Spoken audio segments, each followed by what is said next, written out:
যোৱাকালি অজন্তা নেওগ ডাঙৰীয়ানীয়ে এটা যিটো তেওঁৰ বাজেট দিছে, বহুত শিক্ষক শিক্ষয়িত্ৰী থাকিব, কিবা বিভিন্ন কাৰণত তেওঁলোকৰ প্ৰাদেশিকৰণ নহয়গৈ, হয় চাৰ্টিফিকেট নাই, কোৱালিফিকেশ্যন নাই, ষ্টুডেণ্ট নাই, বিভিন্ন কাৰণে তেওঁলোক কেতিয়াও নাহিবগৈ।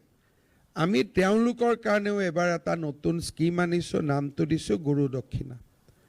আমি তেওঁলোকক এটা ফাইনেন্সিয়েল পেকেজ দিম, বোলে তেওঁ আছিলে কিন্তু তেওঁৰ কোনো কাগজ নাই, কোনো প্ৰকাৰে তেওঁ আইনত সোমাব নোৱাৰে, তেওঁলোককো আমি এইবাৰ ফাইনেন্সিয়েল ছাপৰ্ট এটা দি তেওঁলোককো আমি ৰাস্তা এটা উলিয়াই দিব খুজিছোঁ যে আপোনালোকে আৰ্থিক অনুদান এটা লওক আৰু আপোনালোকে নিজৰ জীৱনটো নতুনকৈ আৰম্ভ কৰক।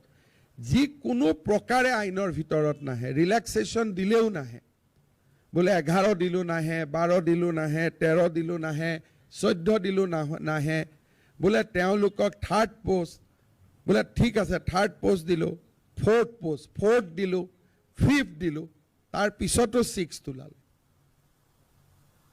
চ' যিখিনি মানুহ কোনো প্ৰকাৰে আইনৰ ভিতৰত নাহে, তেওঁলোকৰ কাৰণেও এইবাৰ আমি এটা স্কিম বাজেটত লিখিছোঁ যে গুৰু দক্ষিণা আমি তেওঁলোকক এটা ওৱান টাইম ফাইনেন্সিয়েল এছিষ্টেঞ্চ এটা দিম আৰু চৰকাৰৰ আন পদত এপ্লাই কৰিলে আমি তেওঁলোকক এটা প্ৰিফাৰেঞ্চিয়েল 5 নম্বৰ 4 নম্বৰ মাৰ্কিং এটাও দিম, যাতে ল'ৰা ছোৱালীখিনি ওলাই আহি বেলেগ পদত আবেদন কৰিব পাৰে। মই ভাবোঁ এনেকৈ আমি সকলোৱে লগ লাগি, অকল চৰকাৰ নহয়, চৰকাৰ ডিপাৰ্টমেণ্টৰ অফিচাৰখিনি, শিক্ষক শিক্ষয়িত্ৰী, আমি সকলোৱে মিলি এই ভেঞ্চাৰ স্কুলৰ সমস্যাটো চিৰ জীৱনৰ কাৰণে শেষ কৰিব লাগে। 60,000 টিচাৰ এপইণ্টমেণ্ট হৈছে, চৰকাৰে ইয়াতকৈ নোৱাৰে, তথাপিতো আমি শেষ এটেম্প এটা লৈছোঁ যে যি আহে আহক, এইবাৰ আমি ইয়াক চেছ কৰিম। আৰু তাৰপিছত আপোনালোকে আৰু এছ'চিয়েশ্যন কৰি নাথাকিব, এইটোৱে আপোনালোকৰো সমস্যাৰ সৃষ্টি কৰে। এইবাৰ এছ'চিয়েশ্যন, প্ৰাদেশিকৰণ, ভেঞ্চাৰ, এই গোটেই শব্দকেইটা আমি বাদ দিব লাগিব যে আৰু এইকেইটা শব্দ অসমত নাই, যি আছে এইবাৰে আমি চেছ কৰিম।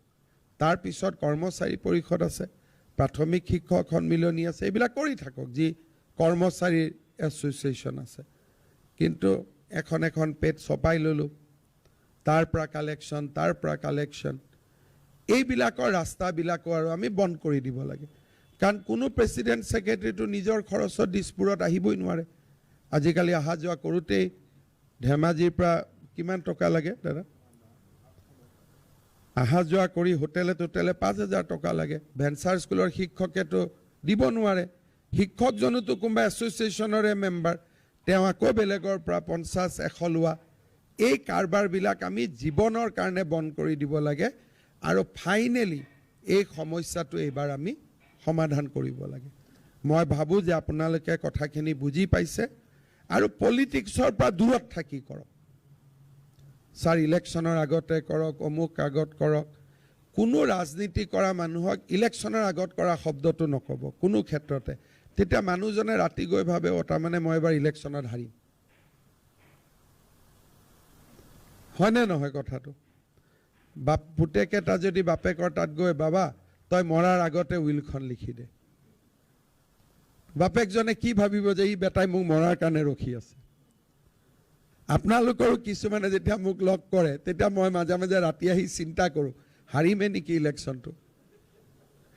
গতিকে এই শব্দবিলাক আছিল 11 চনৰ শব্দ, এই শব্দবিলাক আছিল এসময়ত, তেতিয়া ময়ো হাঁহিছিলোঁ। সেইবিলাক আছিল 11-12 চনৰ শব্দ। মাজে মাজে ৰনোজ দাই মোক এইবিলাক শব্দ কম বুলি, এতিয়া শব্দ চলিয়ে আছে নেকি এতিয়াও? এইবিলাক শব্দটো আৰু 2025ৰ শব্দ নহয়। গতিকে একদম এই পৰ্টেলটোৰ সুবিধা লৈ এইবাৰ একদম সমাধান কৰক। যাৰ চাকৰি হ'ব চাকৰি, যাৰ চাকৰি নহয় তাক এটা ফাইনেন্সিয়েল এছিষ্টেঞ্চ দি আমি সদায়ৰ কাৰণে ইছ্যুটো শেষ কৰিব লাগে। বুজি পাইছে সকলোৱে? ডেফিনেটলি